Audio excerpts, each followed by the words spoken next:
Des sujets qui vous interpellent ici en Outaouais.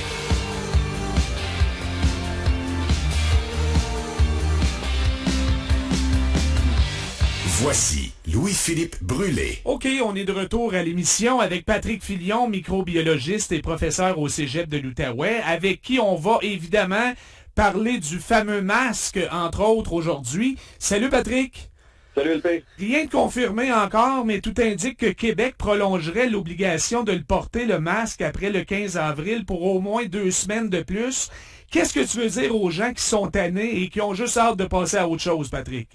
Ouais, je vais dire aux gens que je suis un peu comme eux. Moi aussi, le premier, là, on a beau être microbiologiste, je suis tanné moi aussi, mais puis là, on le voit, là, c'est quand même un des outils peut-être les plus efficaces que l'on a, puis c'est un des outils les plus simples peut-être à mettre en place.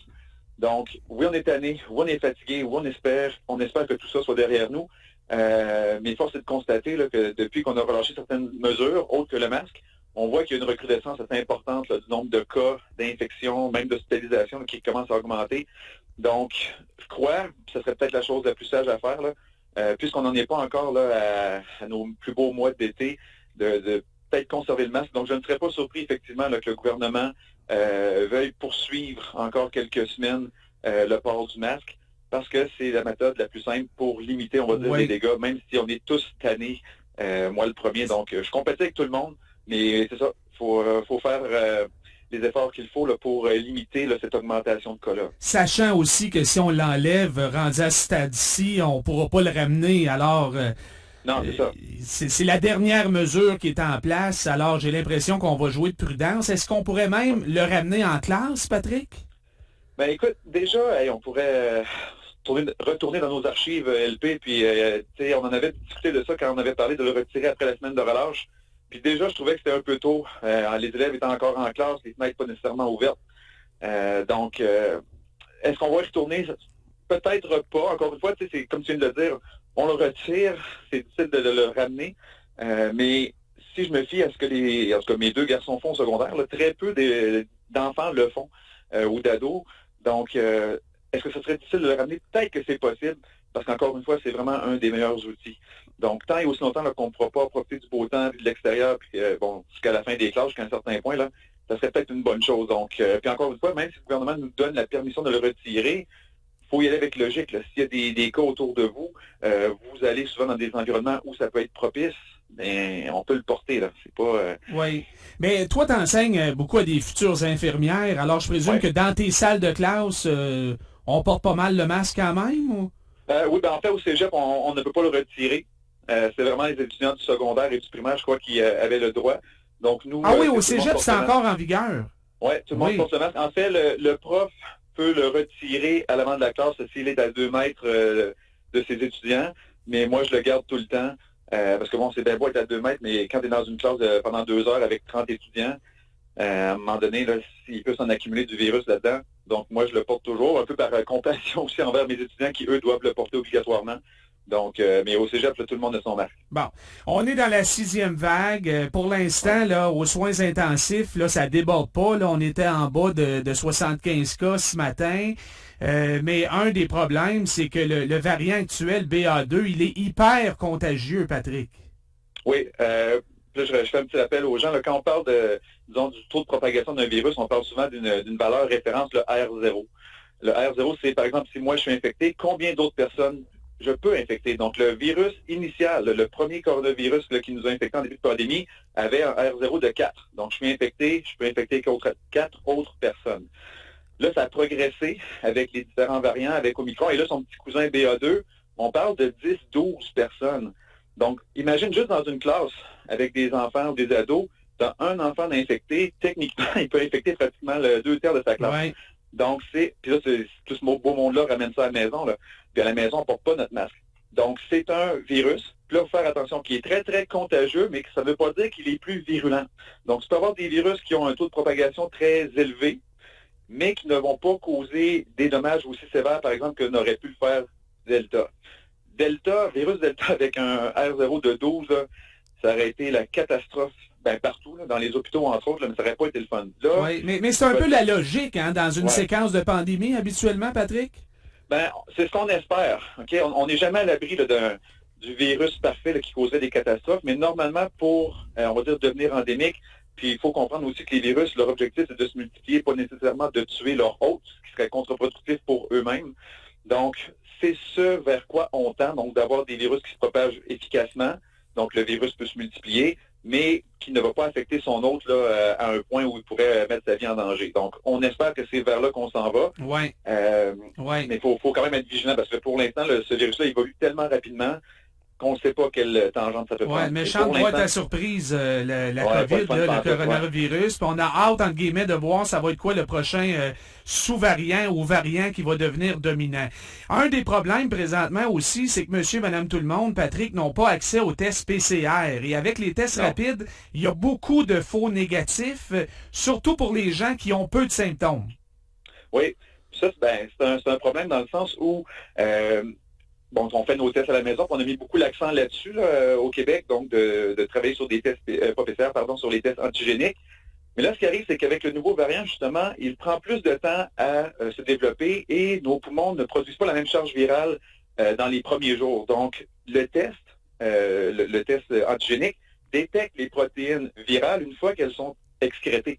Donc, on peut être infecté, on peut même commencer à être infectieux, et le test ne détectera pas encore la présence du virus. Oui. Donc, et là, vu qu'il n'y a pas trop de mesures à part du masque, puis encore là, on s'entend que dans les maisons privées, il n'y en a pas de masque, non, donc c'est pour ça que ça se propage autant, là. Oui, parce que je peux comprendre les gens veulent faire les bonnes choses, donc on fait un test, on est négatif, ok, je vais aller au resto, ok, je vais recevoir la famille à la maison, donc, mais sans le savoir, c'est pas de la faute à personne, là, mais ces personnes-là sont quand même infectieuses. Donc, si vous avez été en contact avec quelqu'un qui est lui-même infecté puis a été positif, les chances sont que vous êtes vous-même positif, même si le test vous dit le contraire. Souvent, ça va être 2-3 jours plus tard, quand la charge virale est plus importante, que votre test va devenir positif. Donc, il faut y aller de prudence si vous avez été en contact avec des gens qui sont positifs, surtout là, dans une maison là, avec des contacts étroits. Faut pas nécessairement se fier au test antigénique dans les premiers jours, même avant l'apparition des symptômes. Mais il faut faire attention, donc on se protège, puis quand le test est confirmé positif, on prend des mesures là, pour limiter la transmission. Patrick, quand on se compare, on se console. En Chine, c'est presque la totalité des 25 millions de résidents de Shanghai qui étaient confinés en fin de semaine. Raconte-nous ça. Écoute, imagine, c'est le 2/3 du Canada là, dans une ville là, qui est confinée. Puis le confinement en Chine, là, ils ont les moyens de leurs ambitions, mais parfois c'est assez, je veux dire, limite cruel, là, pas dans le sens violent, là. Mais si par exemple, moi je suis positif, on me déclare positif au travail, on m'isole, puis tant pis si j'ai des enfants à la maison, l'État va prendre en charge mes enfants. Imagine le genre d'émeute qu'on aurait eu ici, une manifestation, si on séparait des familles. Eh boy! En tout cas, ouais. Mais regarde, ça serait pas juste 10 000 personnes au centre-ville d'Ottawa, mettons, là. Non, disons que je me serais joint à la gang, moi aussi, là, c'est pas vrai qu'on m'aurait séparé de ma famille, mais eux visent vraiment le zéro COVID, donc on veut limiter la transmission. Puis écoute, ça prend des ressources là, pour faire tout ça dans une ville, comme tu l'as dit, de 25 millions. C'est pratiquement impensable.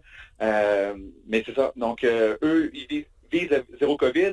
Plusieurs se questionnent à savoir si c'est vraiment une bonne stratégie. Parce que dès qu'il y a un virus, un variant qui arrive, l'immunité n'est pas nécessairement là. C'est ça, donc, tout le monde est à risque. C'est ça. Donc, puis ça, c'est juste, il y a de la population là-bas, on s'entend, là.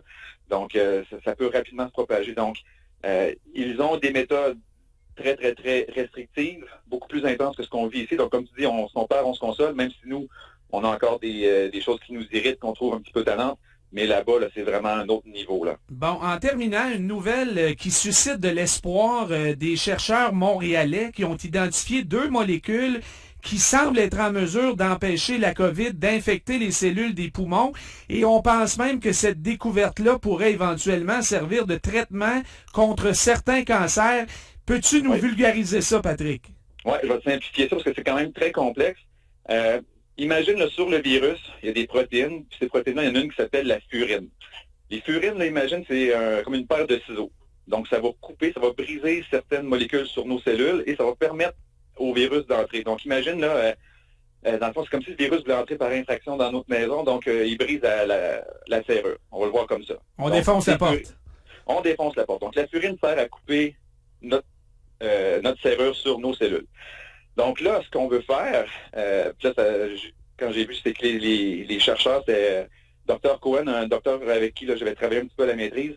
Bref, ce qu'ils vont faire ou ce qu'ils veulent faire, c'est gommer un petit peu, donc empêcher le ciseau de faire son travail, ce qui ferait en sorte que le virus ne pourrait plus entrer dans nos cellules. Puis là, ils l'ont testé in vitro, c'est 95% d'efficacité, donc c'est très, très, très, très bien. Wow!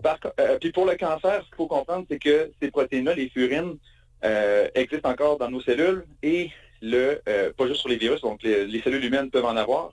Et les cellules tumorales, dans le fond, peuvent s'en servir pour se multiplier. Donc, si on peut, on va dire, gommer les furines sur les cellules tumorales, donc on pourrait limiter le développement des cancers. Mais là, il faut faire attention, comme je le dis, les furines, on en a nous aussi. Donc, si on les bloque pour le virus ou pour le cancer, on pourrait bloquer nos furines à nous qui sont utiles, entre autres, pour les bébés, le fœtus chez la femme enceinte. Donc, déjà là, ce médicament-là pour femme enceinte, ça serait pas question, parce qu'on va nuire au développement du fœtus.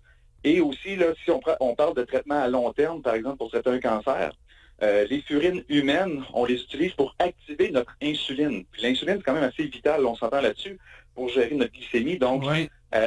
pour, disons, gérer un virus pendant quelques jours, ça pourrait être une bonne chose. Pour le cancer, il faudra s'assurer qu'on ne nuit pas aux processus normaux chez l'humain.